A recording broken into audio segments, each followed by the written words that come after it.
Mind Your Business is brought to you by Today's Business, making business social. What can you learn from an NFL quarterback about hitting your targets and leadership skills? Everything. We'll be right back. Don't go away.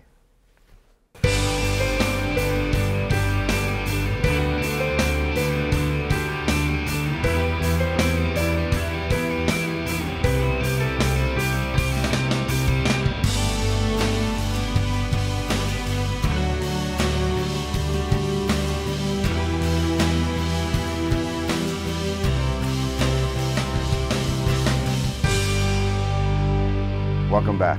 I'm Barry Farber, and this is Mind Your Business.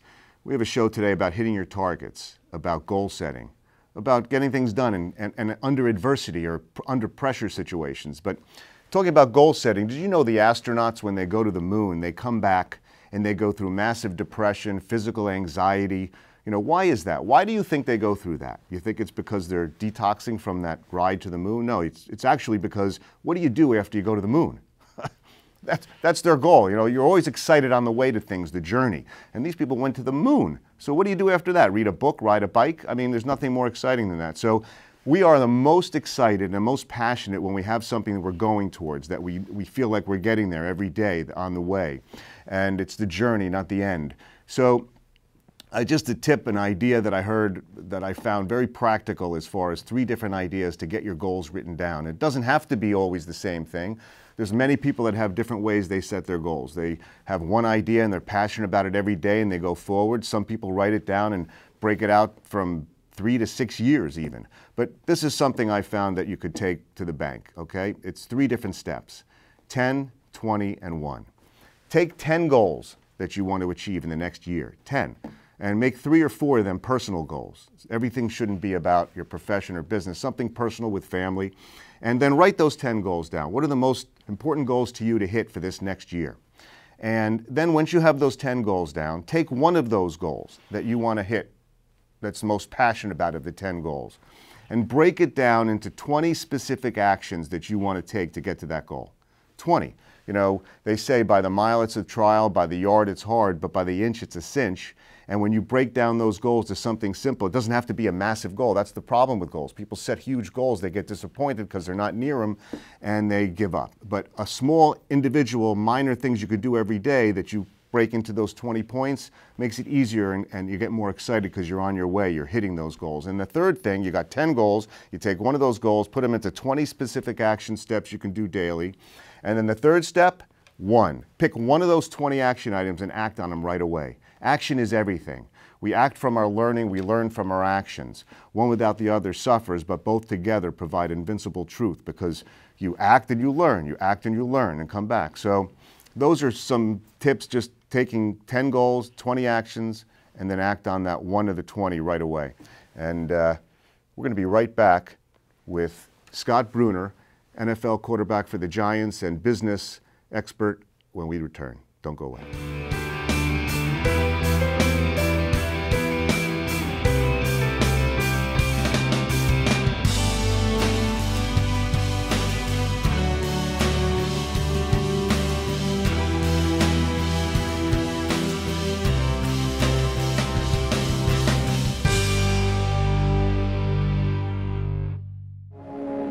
Only 10% of us get enough daily exercise. But give us the right start in sports, and we'll never stop. Learn how at active4life.ca. Welcome back. Scott Brunner was the quarterback for the University of Delaware Blue Hens, where he led his team to a national championship in 1979. Drafted into the NFL in 1980, he steered the New York Giants to their first playoff berth since 1963. He's the founder of Scott Brunner QB Learning Center and is one of the most sought-after private quarterback coaches in the country. He's currently a partner at Net Worth Management Group, and it's a great pleasure to have you back on. Always great to be with you, Barry. Yes. So, you know what? Let's just go dive in and talk about one of the most favorite quotes you gave me was, and you took it from a movie, but that's okay. You practiced it. I stole it. You stole it from a movie. I plagiarized a little bit. Aim small, miss small. Every time I'm doing it, whether I'm playing basketball with the hoop or throwing a football or with business, aim small, miss small. And it's just something little to think about. Talk about why that's important and how you use that in football and in business. Well, practically speaking, in football, especially at the NFL level, but as you move your way up through the ranks, you find that the margin for error becomes less and less and less. So if you just get used to aiming at a small target, eventually it feels like a big target. And the analogy is a receiver. When I was in college, he had to be about 3 yards away from the defender for him to be open. Mm-hmm. When I got to the NFL, it became 3 feet. 3 feet from 3 yards. Yeah. 3 feet. So you have to hit that target exactly. You know, as you see some great throws, and I saw in your highlight film too that people can look on YouTube. But what about well, actually explain what you did in practice with the goalposts. I love that. We used to have fun after practice, of course. You know, everything's not serious when you're playing football. You have a good time. We're young, and we used to, after practice, we used to have a little competition among the quarterbacks, and we would go out and start throwing the ball at the goalpost.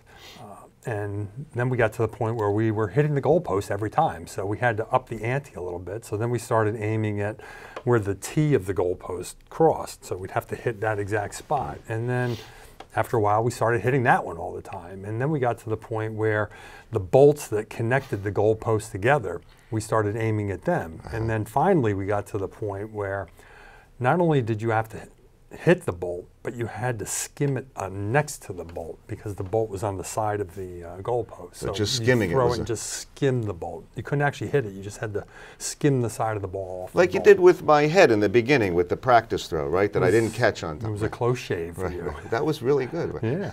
So I want to take that, and I want you to tie that in. How do you aim small and miss small in business? How do you take that and apply it to, because you've had a lot of business experience too, right. And we talk about that. How do you do that in business? Well, it's very appropriate in business because what ends up happening, people set these big goals, but then they get kind of caught up in a lot of different things and they don't really zero in on the most important things quickly. So if you can identify the critical points that you need to address when you're in the business environment and attack them in a small way, all of a sudden you start building up successes along the way, and those little successes pay big dividends at the end. Success breeds success. Little things actually builds, like we were talking about. But so you take that's one way. What else? What else can you do to make the goal like easier to hit? Does it talk about research or understanding the target or the people you're going after or underneath the corporation or the product? Or how do you? Well, what we try to do is break things down into its basic fundamental principles. And that's what we do when we coach our quarterbacks as well. We try to break things down in an easily compartmentalized approach so that they can understand quickly and sort out what is right and what is wrong. And our goal is for them not to focus as much on what is wrong, but to understand what is right and continually try to do what is right and replicate what is correct and what is right along the way. And as a result of that, they achieve successes much quickly than focusing what they're doing wrong. Yeah. So there's a lot of pressure on people to perform, okay? Whether you're in the sales end, you're head of a corporation, you're in business, and you have pressure on you. And there's nothing more in the world that has more pressure than being the quarterback where you have 300-pound animals coming at you and their sole goal is to take you down. And I love how I'd like you to explain what goes through your mind, or maybe what doesn't go through your mind, because you can't think anymore. Right. When that happens, that I'd like to tie that into business performance, because too many people, when under pressure, they either produce or perish. How do you deal? Well, I think there was one coach. I was playing in the national championship game in college, and it was a big time game. Obviously, it was for all the marbles essentially. And I came off the field one time after I threw a pass into a tight spot, and the receiver dropped it. So we were coming off after third down, and the coach looked at me and said, "You got to be careful. That's a lot of risk you're taking with that throw." And I just looked at him and I said, "That's no risk at all." I mean, that hole that he looked at, that the coach thought was small, was actually a canyon wide for me at that point. I had trained myself so well that, you know, I hit my target exactly where I wanted to. And I think what it relates to is that all of our success, especially in sports, is you create most of your success by yourself. The success isn't created out there at the championship game, in the game that day. It's what led up to that. It was the years of training that led up to that, that allowed me to perform under that pressure. So, you know, as I said, there was no risk, there was no pressure for me at that point because I was supremely confident in my ability to make whatever throw I had. I didn't get caught up in the moment. I just executed what I had trained myself to do. Confidence, the biggest factor in anything. I don't care if it's business, sports, science, when you're doing something, you're under pressure. Confidence. So, and what did he say again to you? What did the coach say? He said that was a risky throw. Risky throw. Right. Right. So I used to always love and I heard this originally from an investment banker, a very successful one, said there's risk and safety, and safety and risk. Right. You know, and what you do and how you train. Gary Sheffield was on the show, and he talked about how he would train like crazy in the off season. That people would see him, and he just, you know, his mindset was he's up, and he eliminated any kind of fear or thinking. So how does that apply to business, what you do when you train that hard in the postseason, and, you know, and well, I think what it does is it allows you to be nimble. And what I found in business, and especially in sales, is most people go in with a canned pitch. And they have to go A, B, C, D, E, and they work their way through, and all of a sudden something gets thrown in the path, and it takes them off of that canned pitch, and they can't react and get back on point, or they don't know how to veer to a different direction and take advantage of an opportunity. So they leave opportunities on the table as a result of that.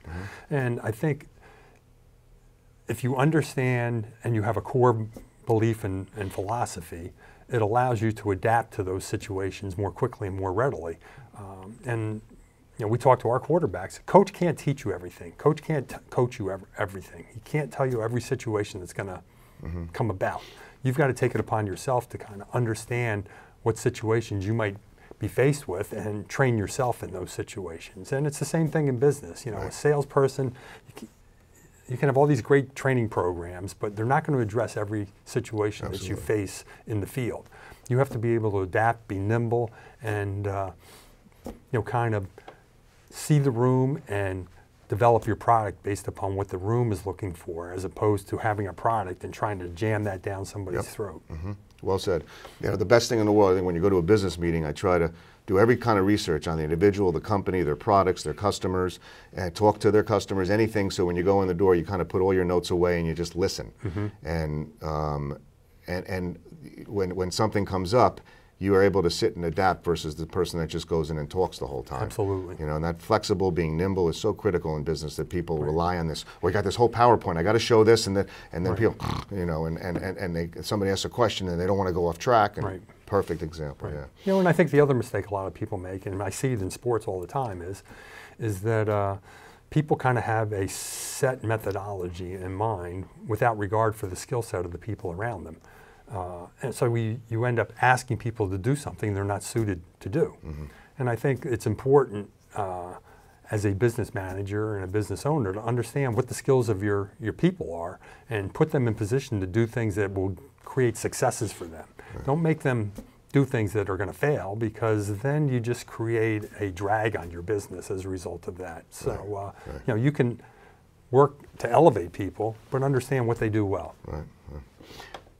When we come back in the next segment, I want to talk about two things. One, what you did with Joe Flacco to bring him to the Super Bowl and your training with him, and then what you go through with these kids that you train, and you know, how they come to you, what you do with them, because I love the discipline you instill in them and what you expect from them.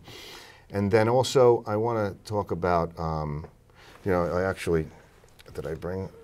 Look, here's. Do you remember? Can you get a close up? You remember these?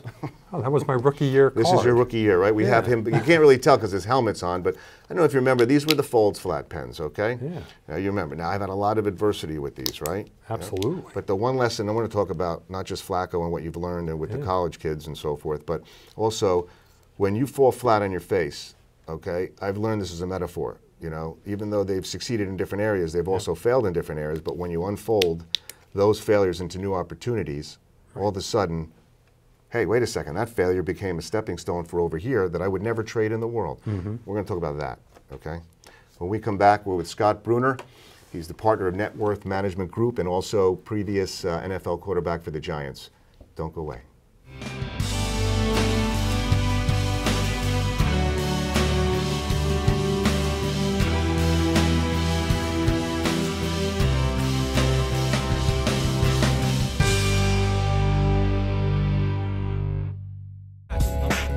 Minutes of physical activity a day and eating well can help get your child healthy. Get ideas. Get involved. Get going at letsmove.gov. That's letsmove.gov.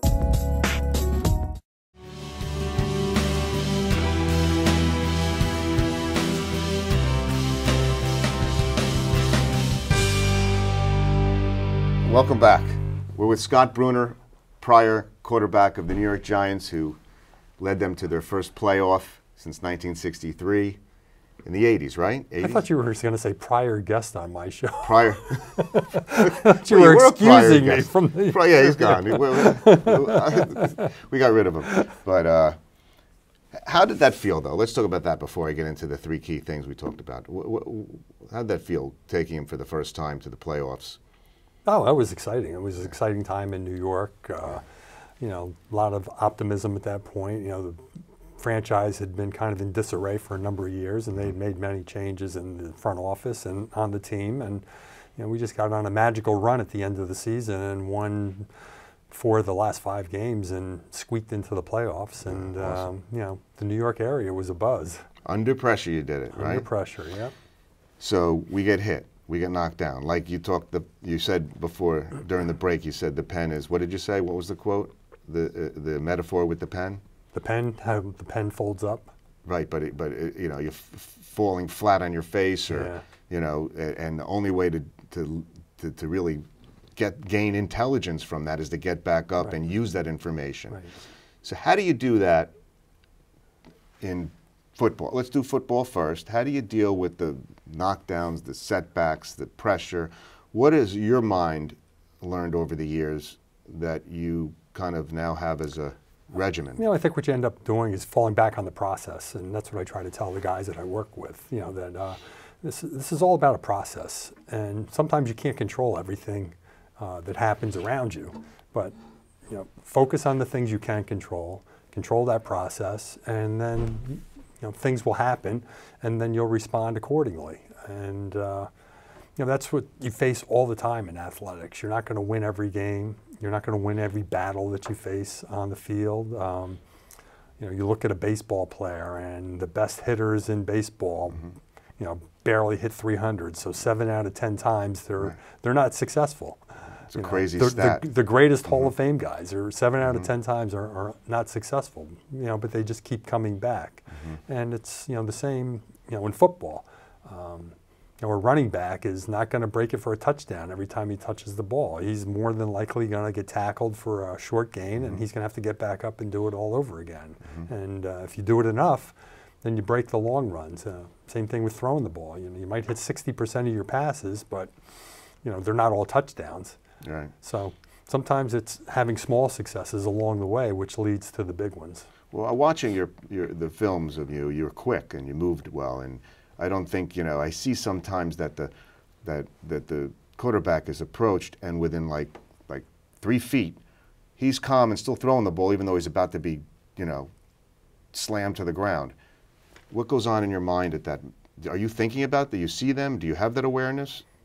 Not really. I mean, you know that there's pressure in the pocket. Things are happening around you in the pocket, but you just have to have a sense of how to move and how to get away from that pressure. You know, and you watch the best quarterbacks in the game, and they're not necessarily running away from pressure. They're just sliding in a different spot where they can get a little bit of space and a little bit of time. Right. You know, when we're training the elite guys, you know, the pro prospect type of guys, they all have talent. I mean, they wouldn't come to me and be prepared to go to the NFL if they didn't have talent. But we're going from 80,000 college players down to 1,500 pro players. Wow. And quarterbacks, there's about 750 colleges. So there's 750 starting quarterbacks in college level. There's only 30 at the pro level. Right.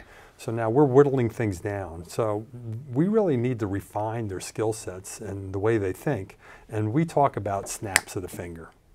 Right. The times are so different. Yeah, and we talk about that when we talk about the process. And all that means is, and I'll explain, what that means is we're looking at everything that they do along, let's say they're dropping back to pass, along that way back to pass, so that we can pick up a couple of these. Now, it doesn't seem like a lot. This doesn't seem like a lot. But if I can give a quarterback who's going from college to the pros three of those, all of a sudden, the way your mind works at that level, that's an eternity. So it changes the way you see the game and it changes the way you perform. And the difference between being successful at that level is, as we talked, minuscule. You know, we go from 3 yards to 3 feet, and now a throw not only has to be in a 3-foot window, but it has to be on the proper side of the 3-foot window. Right. Just like we were skimming, just like we were skimming the ball off the bolts. You know, it doesn't matter if you hit the target; it has to be to the proper side of the target sometimes. Right. So, you know, we're thinking of microseconds when we're working with guys like that and the way they think. Joe Flacco, you worked with him. I liked him because he takes the ball, he runs with it, he'll get he's relentless. He'll do something to get the job done for his team. Is that a characteristic that you like to see in the people you train, from NFL quarterbacks to people who are going to be college players? I mean, what do you look like? Like that relentless, that heart, that passion. How do you measure that, and what do you look for? Yeah, I mean, we look for a few qualities in our quarterbacks, and we see them in all quarterbacks. You know, we look for number 1, athleticism. Number 2, a guy who understands the fundamentals of playing the position. And number 3, a guy who has good IQ, football IQ, we call it. So when we talk about athleticism, we're talking about a guy who has great balance and a great awareness and timing. But also, more importantly, we're looking for a guy who likes to compete. He competes at everything. He'll compete at tiddlywinks. Like I said, you go out after practice and you're competing with throwing the ball around. You know, you're in the locker room and you're playing cards and you're competing there. I mean, that's how quarterbacks are kind of wired, and that's the kind of guys that are successful at the NFL level. Then you know, the fundamentals are just ball handling and footwork for a guy like that. And you know, people say, why? You know, and I said, well, the quickest way to lose your job as a quarterback is to turn the ball over. So if you don't know how to handle the ball correctly, then you're at a huge disadvantage. And then IQ, football IQ, is just vision and decision. What you see and how you react to it, and how the decisions that you make based upon what you see. And when we put all those 3 together, we just ask our quarterbacks every day to try to improve at each one of those categories. And if you can, you know, you're going to have a great chance of being successful at the highest levels. That's a very cool thing, breaking that down. You know, you mentioned something about fundamentals. You stick to the basics, and you never have to go back to them. Those basics, when Vince Lombardi held up the football and said, "This is a football," to the whole team. You know, it makes a lot of sense to have that grounding. Is the most important, because everything else will fail if you don't have the fundamentals. I mean, we're always working with the fundamentals. In fact, I was working with one of my pro prospects last week, and he was having a little trouble kind of understanding the sequences of the throwing motion, and he wasn't really getting enough out of his body when he was throwing. So I said, well, you know, I'm going to break out a drill that I use for some of my high school kids. And he looked at me like, I'm doing a drill for high school kids? I said, just give it a try here. So we put him in the position that he needed to be in. We kind of quieted his feet down a little bit and let him, which allowed him to sequence his throwing motion. The first throw he made, he threw it 10 yards over the receiver's head. He goes, he like shakes his head and he goes, what just happened? Right. I said, now you're sequencing your body. Now you're throwing the way you need to throw at the professional level. And the next one he throws 5 yards. I can't control it. I said, you'll learn to control it. Just learn to throw like that more frequently. And if you can consistently throw like that, then you have a chance to play at the next level. That's very cool. So here I'm hearing that, like, you know, once you get to professional football, there's an average of 3.5 years. They're if that. Even if that. And you transitioned well into business. I want to hear about that. But what do you recommend? I mean, how do people deal with getting work, and after that they've had their whole thing, they focus, then all of a sudden they leave? Yeah, it's a different world now, because when I played, you actually couldn't really retire on what you made playing professional football. So you had to have a kind of a concept of doing something afterwards. But even to the guys that are really great and might make it for 10 years, I tell them, listen, financially you could be set for the rest of your life, but you're only going to be 32 years old. You still have another 60 years to live. So you need to do something with yourself during that 60 years. You can't just play golf or you know, hang out at the beach all day. You're going to have to be productive because that's the way you're wired. You're a competitor. You know, that's what you are. You want to accomplish things and do things and achieve things. So you have to start preparing yourself while you're playing to do some of those things. And you'll have the great luxury of, you know, financially probably being secure if you're very successful at professional football. So you could choose what you want to do. You're not going to be put in a position where you have to do something you don't want to do, like so many people are. You know, you can choose what you really want to do and be passionate about that. I think the happiest people are the busiest people. I think microorganisms, once they stop moving, they die. Just like people, I think we have to be engaged in something and, you know, keep that going. One thing I wanted to ask you is about what you're currently doing now. With your company you're a partner with, and then also the business of being a quarterback trainer for these kids and what you expect of them. Yeah, well, I'm a partner at Net Worth Management Group, so we're a boutique financial planning organization, and kind of look at myself as a coach for people's financial futures, and that's how we look at it. And we have the same kind of philosophy that I have in my quarterback coaching, and I've learned through football. We break things down into their fundamental components, and we listen to our clients, and we understand what they want to accomplish and what they want to achieve, and then we try to give them advice that will help them accomplish those goals from a financial perspective. And so it's very rewarding and very exciting for me to do that. I see the intelligence, the IQ of you as a quarterback in business. I see that, and it's a pleasure. It's always easy to talk to you. And maybe the last question for you is not just your definition of success today in a short paragraph, but also what was one thing that you learned from these kids that you train? When you expect a lot of them, you know, when they come to train with you. Yeah, I mean, you know, we do serious training, so it's not a babysitting service, and I think parents understand that and parents know that. But we also educate, you know, the families about the realities of the athletic world, and it's not necessarily an end all for them. You know, they can achieve success and they can rise to a higher level. But it's about understanding how to use that skill set to get what you want. And a lot of them think they want to be big-time college football players and play pro football. And in reality, once we evaluate them, they don't have that skill set. But they could go to any college they want if they work hard enough at it. And they don't have to go to Alabama to play football. They might go to Princeton to play football. You know, it's not quite as high a level, but utilize your football skill set to get a great education, and that'll set you up on a springboard, you know, for future success the rest of your life. Sports are great for that. Before we go, what's your definition of success? Well, I think we kind of look at success as a mathematical equation.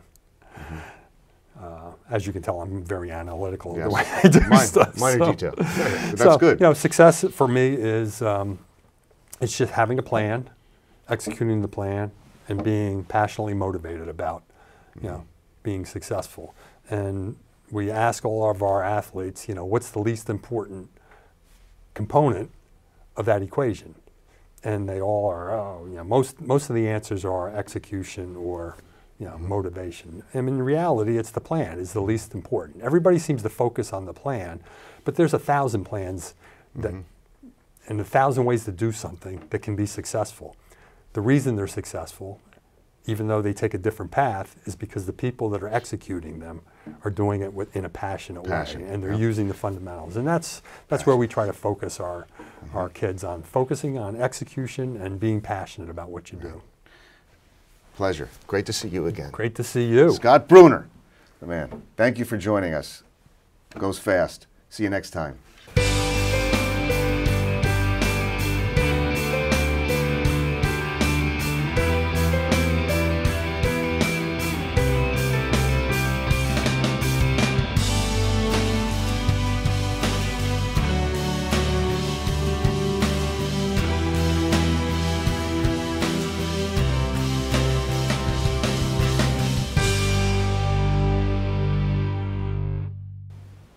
Mind Your Business is brought to you by Today's Business, making business social.